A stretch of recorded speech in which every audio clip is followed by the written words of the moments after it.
Hey everyone, it's George from Blockchain DXB, and today is the 9th of March 2023, and the global cryptocurrency market has gone below the $1 trillion mark. And look, guys, in my episode yesterday, I was discussing that over the weekend, could it be possible that the price of Bitcoin and cryptocurrency and the global cryptocurrency market will go below the $1 trillion?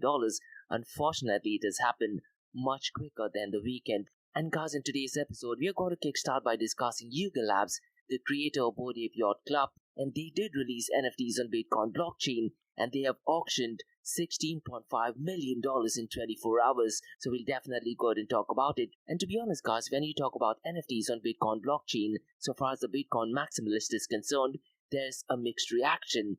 And I'm going to be sharing some episodes by what Bitcoin did that is definitely worth listening to. It'll give you an idea of what Bitcoin maximalists actually think about NFTs and Bitcoin blockchain. We're also going to be discussing some news regarding Mt. Gox, and the creditors have extended the deadline until this Friday to file repayment claims. So if you're one of the OGs of Bitcoin and have lost a lot of funds, there is a possibility that you might be getting some money back. Now we also have some really interesting update, and this is to do with Cardano.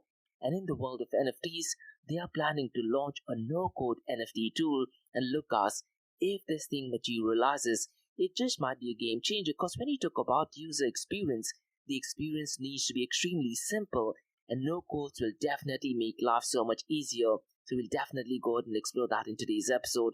And like we do in every Crypto and Coffee a Day podcast, I'm going to be discussing two news from UAE. And the first news is about the World Police Summit that is currently taking place between the 7th and the 9th of March.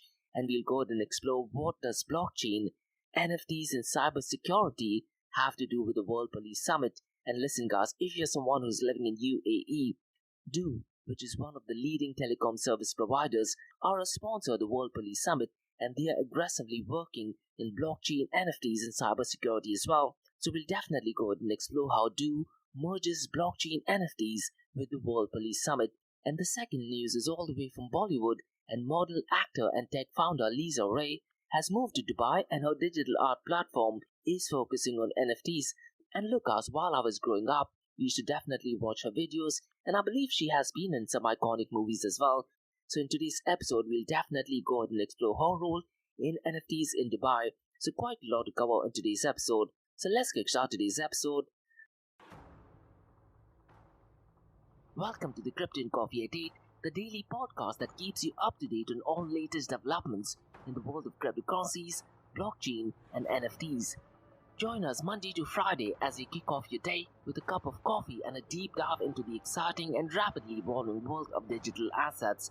We'll cover the latest news and trends in the cryptocurrency and blockchain space, as well as delve into the growing world of NFTs or non-fungible tokens and Metaverse. Plus, we'll keep you updated on the latest developments from Dubai, UAE, and the wider Middle East region. Whether you're a seasoned crypto enthusiast or just getting started, Crypto and Coffee a Day has something for you. Our expert host will provide insight and analysis on the most important topics in the industry and help you stay up to date on the latest developments. We'll bring you interviews with leading figures in the crypto and blockchain space and explore the ways in which these technologies are changing the world around us, from the impact on traditional financial systems to the potential for revolutionizing industries and transforming societies. We'll cover it all on Crypto and Coffee a Day. So tune in and join us for a daily dose of Crypto and Coffee a Day, and let's stay ahead of the curve together. We'll start your day off right with the most important news and insights from the world of cryptocurrency, blockchain and the Metaverse, and help you navigate this exciting and rapidly evolving landscape. In Crypto and Coffee a Day, the daily podcast covers the latest developments in the world of cryptocurrency, blockchain and the Metaverse.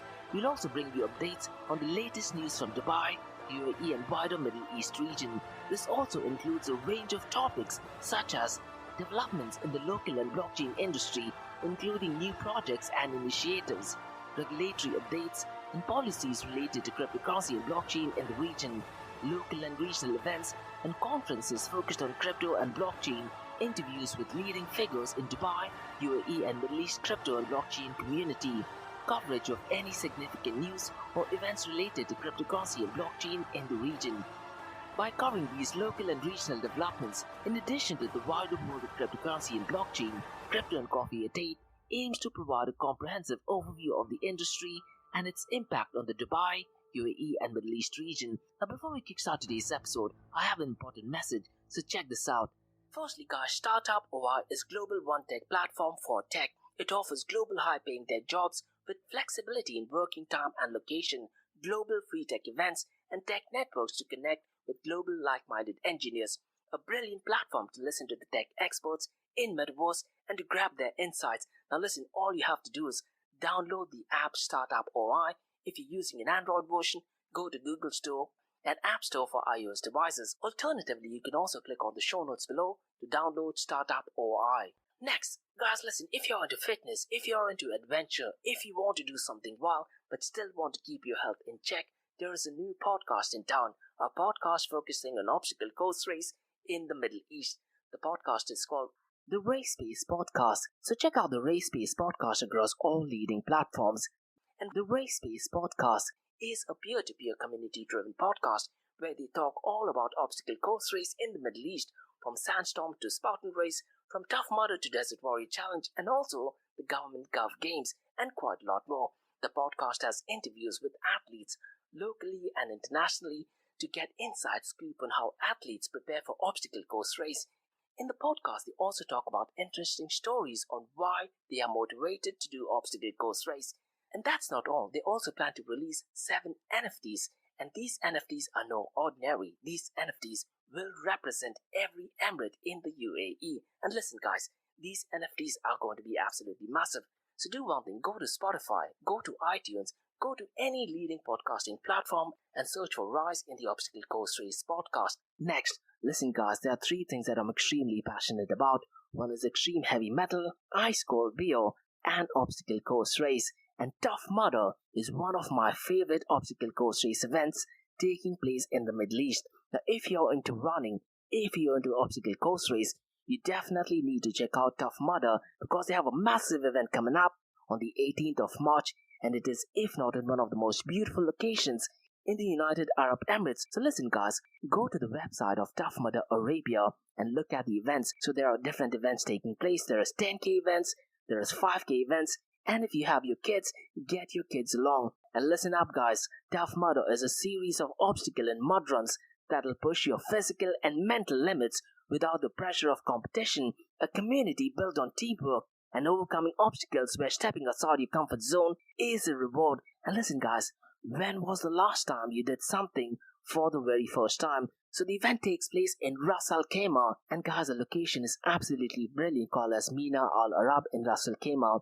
and you can register for it now on the 18th of March. So you have a 5k event, 10k event, and if you have your kids, get your kids along. Now, if you do want some heavy discount and get a 15% discount code, use the code George15, which is G for George, E for Elephant, O for Orange, R for Roger, G for George, E for Elephant, 15. That is the number 15. So once again, guys, the code is George15.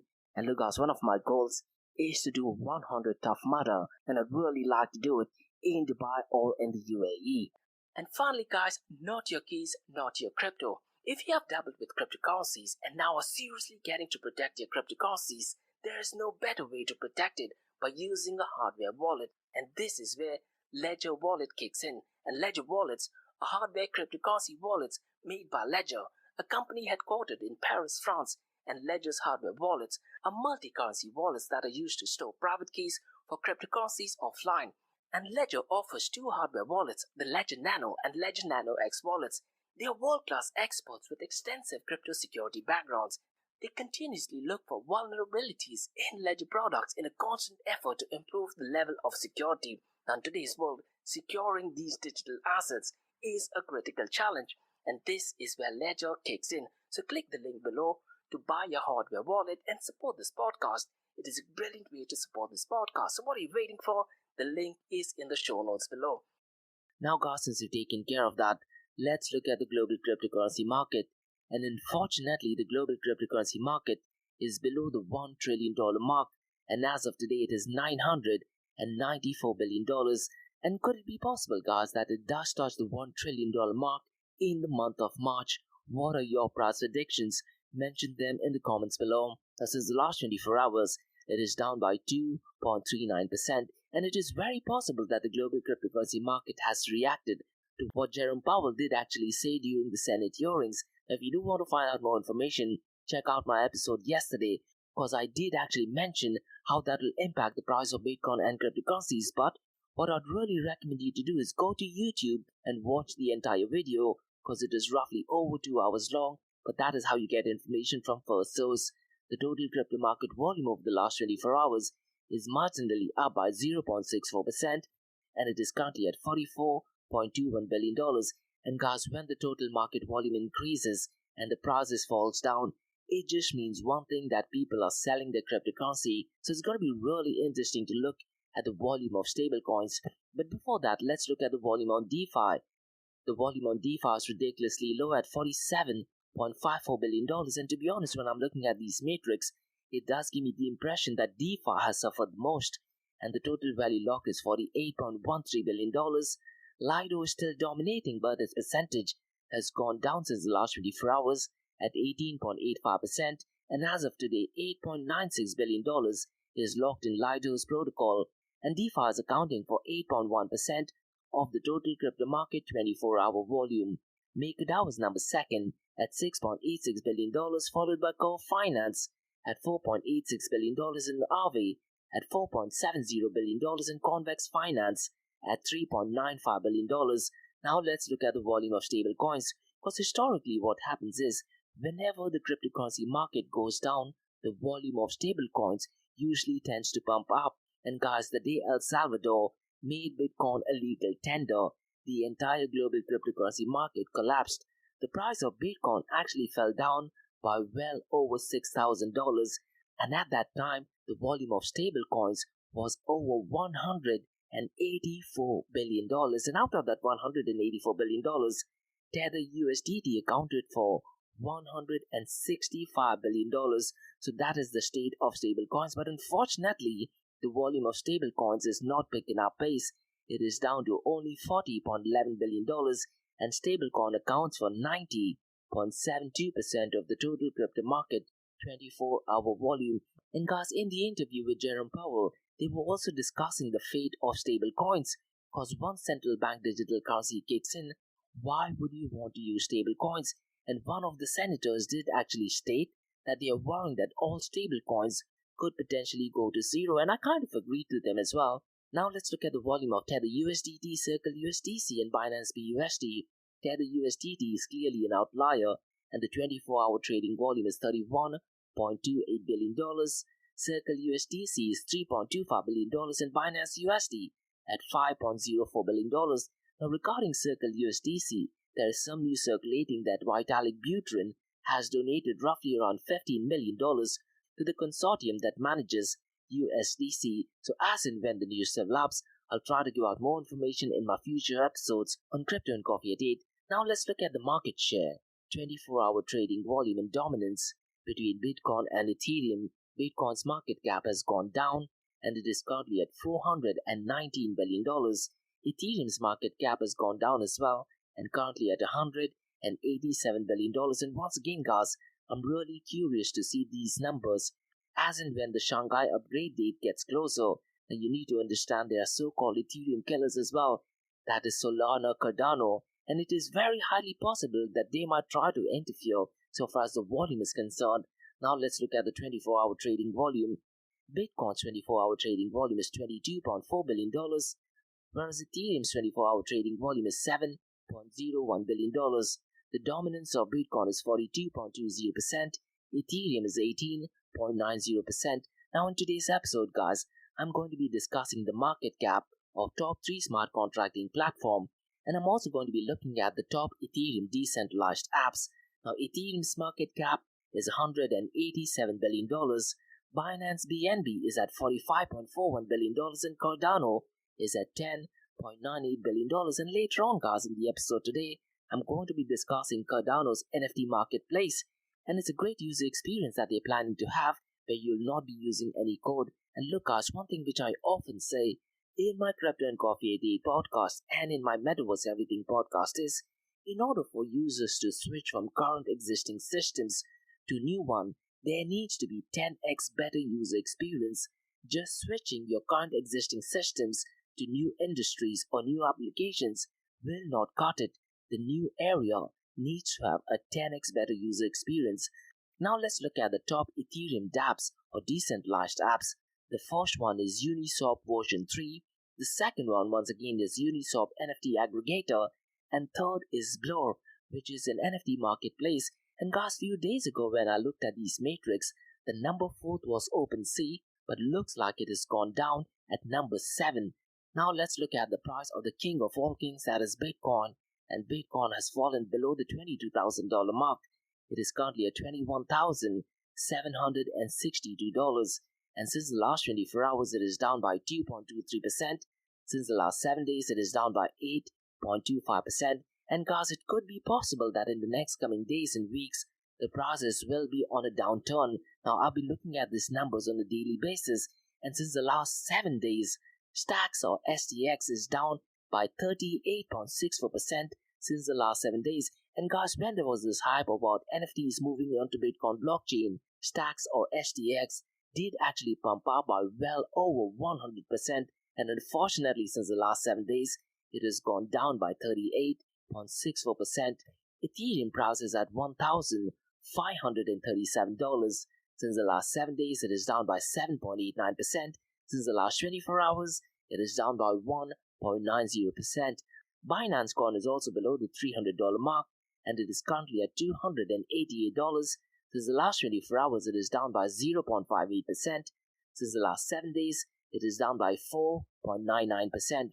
Now guys, via coin market cap since the last 7 days, the top 3 worst performing assets in the last 7 days is Stacks, which is down by 38.64%, Singularity Net, which is down by 33.93%, and Mina is down by 28.34%. Now, wouldn't be surprised if these prices do continue to fall down, and hopefully in the second or third quarter of this year, there might be some positive movement in the price of Bitcoin and cryptocurrencies. Now guys, 2023 has had a start for NFTs on Bitcoin blockchain, and few days ago in my Crypto and Coffee at 8 podcast, I did talk about Yuga Labs, the creator of Bored Ape Yacht Club, planning to launch the NFTs on Bitcoin blockchain. And to be honest, a lot of the Bitcoin maximalists were absolutely furious about it. Even the creator of Ordinals was definitely upset about it. But nonetheless, the news is that the Bitcoin NFTs on Bitcoin Ordinals auction done by Yuga Labs has netted $16.5 million in 24 hours, and they own 735 Bitcoin from its 12-fold collection, with 288 bidders winning a piece of Bitcoin NFT collection. And Cointelegraph's article is stating that according to Yuga Labs, the winners will receive their inscription within a week after the auction. However, those who did not reach the top 288 will have the funds returned to their receiving addresses. So it looks like NFTs definitely have some value. And last week, guys, at the Dubai International Boat Show, there was a massive party of Bored Ape Yacht Club, and that was the first ever party outside the United States. So what are your thoughts, guys, about NFTs on Bitcoin blockchain? And to be honest, the Bitcoin maximalists are completely divided on this, and one of the research arm of asset management firm called Galaxy Digital is actually predicting that the rapidly developing Bitcoin NFT market will eventually reach a market capitalization of $4.5 billion by March 2025. I really am not sure what to think of it, because when I initially mentioned this in my Crypto and Coffee Day podcast, the first number that I talked about was 10,000 NFTs on Bitcoin Ordinals, and just 2 weeks after that, the number was 10 times more than that, and it was 100,000, and today Yuga Labs is netting $16.5 million in just 24 hours. And what I'd really recommend you to do is, Peter McCormack, he is if not one of the best podcasts in the Bitcoin space, and he has few series of episodes where they discuss the use case of NFTs. Now it is clear that Peter McCormack is not a fan of having NFTs on Bitcoin blockchain, because what he feels Bitcoin should be treated as a form of money, and attaching other things or unnecessary things might lower the value in the future. And to be honest, guys, I kind of agree to him, but there are also other Bitcoin maximalists who do see the positive sides of it. And what I really recommend you to do is go to YouTube, follow Peter McCormack, and listen to some of the episodes. One of his favorite episodes is with Bitcoin OG called John Sepp, and he gives his thoughts and opinions on whether having NFTs on Bitcoin blockchain is a good thing. The one theme that he shared is that it could be possible that in the next coming months and years, the trend might die down, and I kind of agree to it. But this thought process goes against what Galaxy Digital is predicting, because Galaxy Digital is predicting the market of Bitcoin NFTs to be roughly around $4.5 billion. But what are your thoughts, guys? Mention them in the comments below. Now let's discuss some more news regarding Bitcoin, and this is going back to 2013. And as we know, guys, Mt. Gox did have a massive collapse in 2013, but now looks like the Mt. Gox creditors will be paid some funds. And the news is that Mt. Gox creditors have until this Friday to file repayment claims, and Decrypt has provided a brilliant article that states that former customers can recoup up to 90% of the losses. And Nobuyuki Kobayashi, the rehabilitation trustee for collapsed Japanese Bitcoin exchange Mt. Gox, told former customers that they have until this Friday to register the claims for repayment under the rehabilitation plan, and creditors have the option to receive payments as a lump sum money or as cryptocurrency repayment or bank remittance or as a remittance through a money transfer. And what I really recommend you guys to do is read through the article via Decrypt, because that also has some links to articles dating back to 2021. Just to give you some context, guys, at the height of Mt. Gox, it was the biggest Bitcoin exchange in the world, handling 70% of global Bitcoin trading. And this goes back to the volume in 2013. However, this peak was short-lived, because in early 2014, the exchange did file for bankruptcy after suffering a loss of roughly around 750,000 to 850,000 bitcoins belonging to customers and 100,000 bitcoin belonging to the exchange, that altogether amounted to roughly around $480 million of that time. Now, granted that the prices of Bitcoin back then was ridiculously low, so in today's amount that would be roughly around $19 billion. And guys, when the FTX collapse did actually happen, people were actually comparing the Mt. Gox collapse to FTX, and they were saying that the Mt. Gox collapse was much more stronger and much more powerful, taking into consideration the user adoption, the general awareness of people, and the value of Bitcoin and prices during that time. Now, going back to the news of Mt. Gox in 2014, what happened was that a statement after the loss said that there was a high possibility that the money was stolen by the hacker, and the CEO back then, called Mark Karplus, attributed the loss to weakness in the company's ID security. Now, guys, in Netflix, I do believe that they have a documentary about Bitcoin, and they very briefly touch base on Mt. Gox as well, so definitely check it out. Now let's discuss some news regarding Cardano, and JPG.store, the #1 Cardano NFT marketplace, did officially mention via Twitter that they are introducing JPG Studio, a tool to help you create your own NFT collection, and no coding skills are required. So go to the Twitter account of JPG.store. So guys, definitely follow the tweet, because in that tweet they have put up a series of threads explaining what this protocol will be about. Now, could this be a game changer in the NFT world? I really am not sure. But because of this announcement though, the Cardano NFT token or CNFT market has recorded an increase in sales volume over the last 24 hours, and the NFT sales volume have increased by 18.88%. Unfortunately, the prices of ADA is still down. As a matter of fact, I'm looking at it right now. It is down by well over 14%.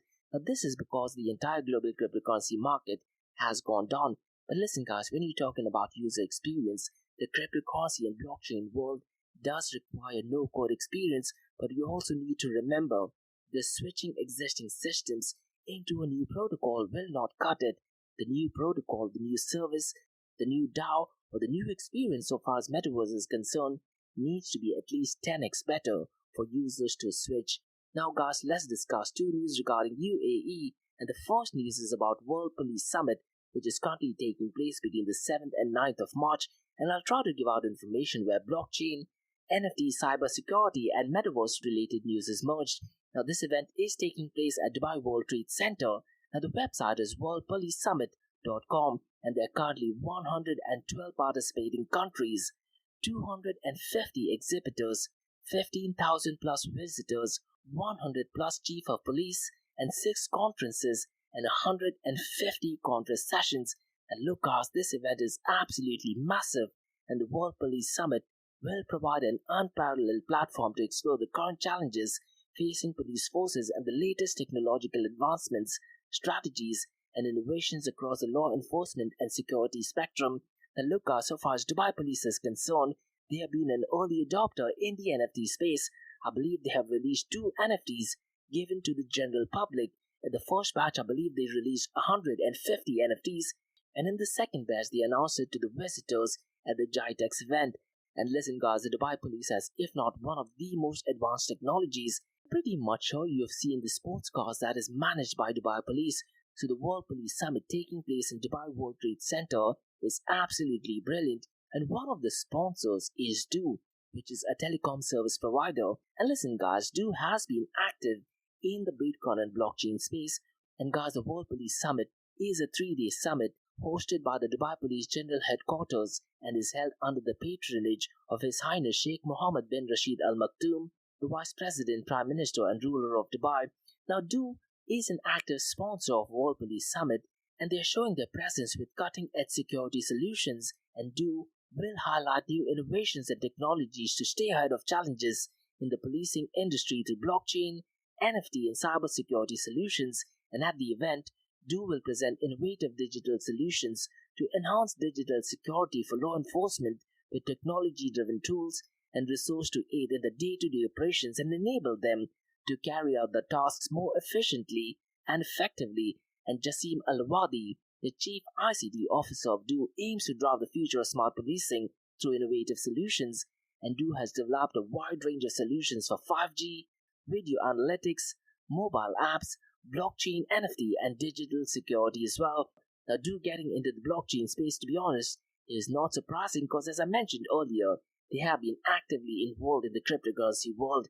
Now, visitors at the World Police Summit can learn about the digital certificates and licenses, criminal record management through blockchain, 5G drones and smart grid solutions from Do's team and business experts. And digital certificates are critical for establishing digital trust and enabling users to take advantage of all the digital world has to offer. And so far as blockchain technology is concerned, blockchain technology can decentralize criminal records, making them safe and secure. Now imagine living in a world where all of your criminal data is cryptographically hashed and stored on an open blockchain. And at this event, guys, 5G drones are a highly available solutions used for multiple use cases including surveillance, first response and tracking and many others. And I'm pretty much sure they will be having different demonstrations on this. And guys, the World Summit includes 6 conferences, 150 sessions, and over 250 internationally renowned organizations exhibiting the latest innovations and technologies in the security landscape. And if you are someone who's working in the cryptocurrency space, I'm pretty much sure you would have heard of TRM Labs, and they were the silver sponsors as well, and they are actively presenting at the World Police Summit as well. Now, they also have an expert hub, so what I'd recommend you to do is go to the World Summit Police website, look at Expert Hub, because the Expert Hub will feature a range of sessions all geared towards identifying future challenges and exploring solutions and preventive measures. The line of speakers comprise of experts from various fields including security, forecasting, cryptocurrency, electronic crimes or e-crimes, gene hacking, crisis, disaster management, metaverse, and future crimes as well. And guys, one of my friend, he did attend that session, and he did actually post in one of his stories where they were discussing policing in the metaverse. And a few days ago in my Metaverse Everything podcast, I did talk about Interpol taking a very strong role in policing the metaverse, so quite a lot to look at the World Police Summit. Now, the sessions that you may not want to miss is Ethical Artificial Intelligence in Policing, ChatGPT, What is the Path for a Safer Future, and Solutions of the Future in the Security Sector. Now look, guys, the entry for this summit is completely free, so go to worldpolicesummit.com and get yourself registered. Now, if you don't want to be a delegate, I believe there is a hefty price for that, but to be honest, it is absolutely worthwhile. Now, guys, let's discuss an Indian model, actor, and writer all the way from Bollywood. And Lisa Ray is a 50-year-old Indian model, actor, writer, wellness advocate, art collector, and now a co-founder of the Upside Space, which is a digital platform focusing on NFTs, and she has moved to Dubai as well. And the Upside Space is a curator-led art platform that showcases artistic talents from the Middle East, Southeast, and South Asia. And Lisa Ray believes in the need for creative industries to be more inclusive and has collaborated with curators such as Bhutan's Kelly Dorji, Pakistan's Omar Nabi, and Bali-based Bandana Tiwari to give global visibility to regional artists. And Lisa Ray's co-founder Ayesha Khan is a Singaporean-based art patron.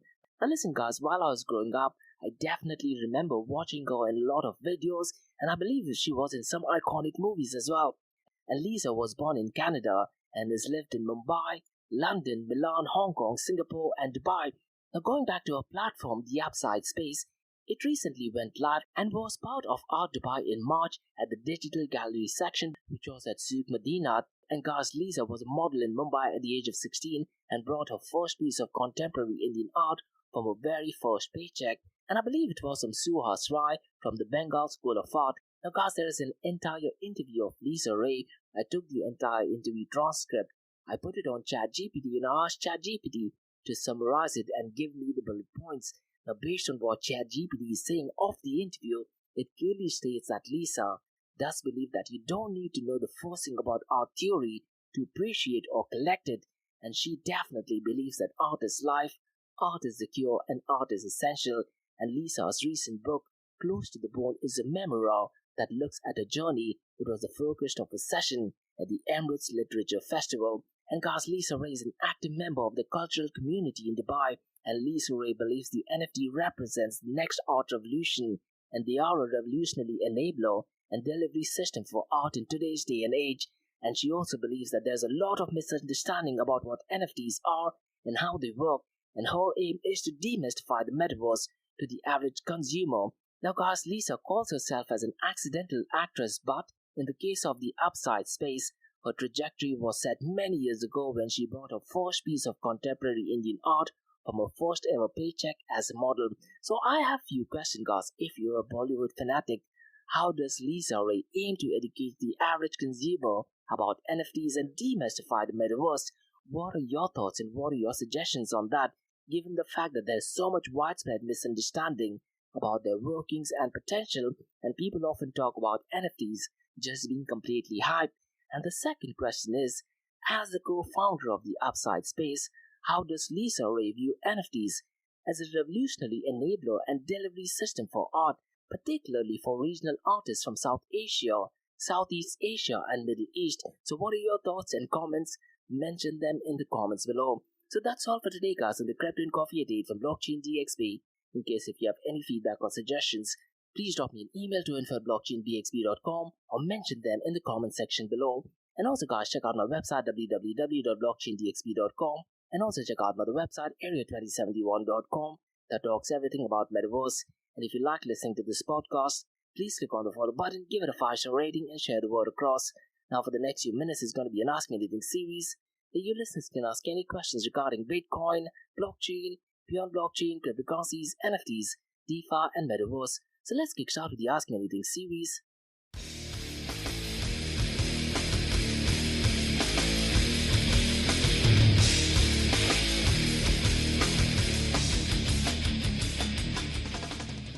Hey everyone, it's George from Blockchain DXB. You're listening to the Ask Me Anything series, where you listeners can ask any questions regarding Bitcoin, blockchain, beyond blockchain, cryptocurrencies, NFTs, DeFi, and Metaverse. I have a question by Blake who asks, how do you think the prices will be affected with the Ethereum Shanghai upgrade? Now, this is such a brilliant question. Now, before getting into prices, Blake, I need you to understand that all my price predictions are 100% right, 50% of the time. Now, so far as the Ethereum Shanghai upgrade is concerned, the date looks like 14th of March. Now, what I'd really recommend you to do is, I did mention something in my podcast yesterday as well.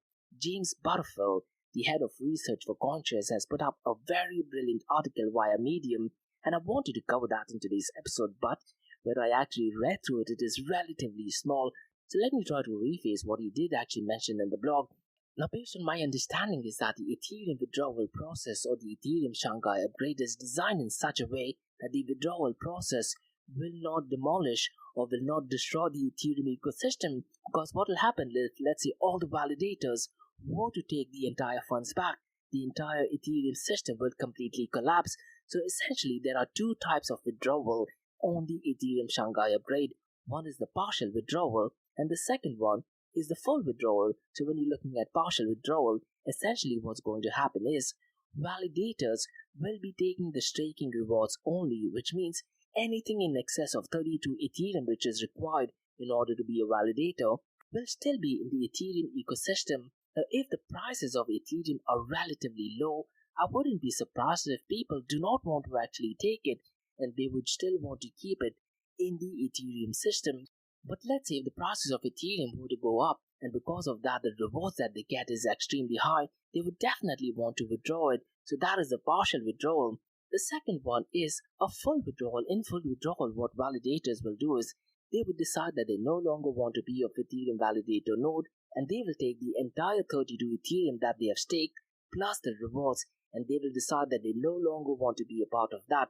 Now, if that thing happens, let's say throughout the entire ecosystem, we might see a collapse something similar to what happened to FTX. Fortunately, the Ethereum developers have definitely envisioned it and they've designed it in such a way that, let's say in case of partial withdrawal, over a month, only 10% of validators will be able to withdraw the funds, and over a period of let's say 3 months, only 25% of the validators will be able to withdraw from the system. And this is cleverly designed and it is an absolute no-brainer because if they have one particular date where everyone wants to withdraw the Ethereum that they have staked, the entire system would collapse. Now, keeping all these things in mind, Blake, going back to your question, it really depends on the price of Ethereum. So if the price of Ethereum is relatively higher during the Ethereum Shanghai upgrade, I'm pretty much sure that people would not want to withdraw their Ethereum that they have staked because they might go in loss. But if the prices of Ethereum are ridiculously low, I wouldn't be surprised if people will not want to withdraw their funds because they will be at a severe loss. So they would want to keep it in the Ethereum ecosystem. But let's say, for instance, if the price of Ethereum was to go ridiculously high, probably in the range of $3,000 or so, I wouldn't be surprised a lot of them will actually withdraw the funds and that might lead for the fall in the price of Ethereum. And I'm looking at maybe April, May, June, the second or the third quarter is when you might get an accurate picture of what is going on. Now, unfortunately, it is not the answer that you were expecting, but one thing, Blake, which I've been saying in my Crypto and Coffee 8 podcast every day for the last 2 weeks is on the 22nd of March is when Jerome Powell will be announcing the interest rate hike. And based on the information for the last few days, there is a very high possibility that the inflation numbers will be picking up pace and Jerome Powell might be aggressive in increasing the interest rate hike, and because of that, the prices of Bitcoin and cryptocurrencies will be going down. Now, could it be possible that during 14th of March, when the Shanghai upgrade date kicks in, the prices of Ethereum is low and people are not motivated to withdraw the funds? Because of that, the prices of Ethereum continues to remain down, but over a period of time, there might be some demand for it and the prices might pump up. But once again, Blake, you need to remember, my price predictions and all price predictions in the cryptocurrency world are 100% right 50% of the time. So that's all for today, guys, on the Ask Me Anything series on Blockchain DXB. In case if you have any feedback or suggestions, please drop me an email to info@blockchaindxb.com and also check out my website www.blockchaindxb.com and also check out my website area2071.com that talks everything about Metaverse. And if you like listening to this podcast, please click on the follow button, give it a 5-star rating and share the word across. And remember, guys, Monday to Thursdays, 8 a.m. to 8:30 a.m. we have Crypto and Coffee at 8, where we cover top news and information pertaining to Bitcoin, blockchain, beyond blockchain, cryptocurrencies, NFTs, DeFi, and Metaverse. And how this series of episodes in the Crypto and Coffee at 8 works is, we usually cover some top news and information pertaining to the price of cryptocurrencies, some major breaking news, occasionally short and sweet news as well, news that has an impact in the cryptocurrency world. The other two news and information is related to Dubai, UAE, and Middle East in the world of Bitcoin, blockchain, beyond blockchain, cryptocurrencies, NFTs, DeFi, and Metaverse. And what you're listening to right now is the Ask Me Anything series, where your listeners can ask any questions regarding Bitcoin, blockchain, beyond blockchain, cryptocurrencies, NFTs, DeFi, and Metaverse. So thanks so much for listening, guys, and have a nice one. Bye-bye.